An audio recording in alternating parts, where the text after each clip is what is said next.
Father,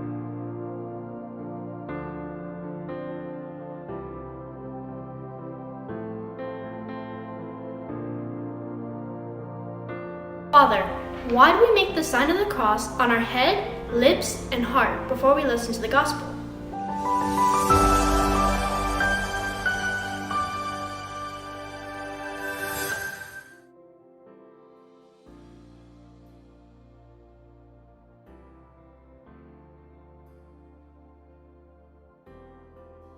Hello, my name is Father Tim, and thank you for joining me on another episode of the Wonders of the Mass.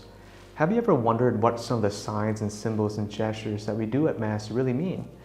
Does this look familiar to you? You got it. It's right before we hear the gospel being proclaimed. It's a very simple gesture, but a very profound prayer. Because when we cross our foreheads, our lips, and our hearts, we're asking God, the Word, to penetrate our thoughts, our words, and our speech, and also our hearts.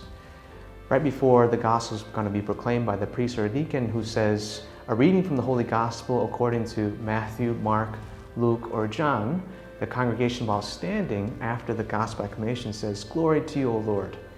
And while they say that, they cross their foreheads, asking God to penetrate their thoughts and minds, to purify it.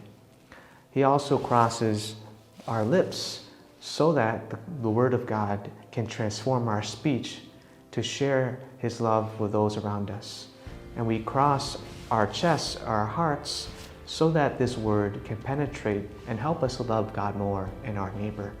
So you see, by doing this simple gesture and this simple prayer, we're asking God to help us to know Him more, to proclaim Him more, and to love Him more.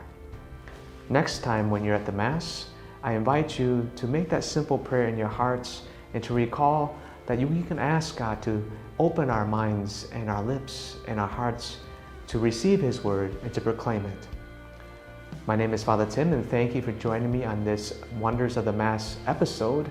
And remember, when you leave the Mass, live the Mass.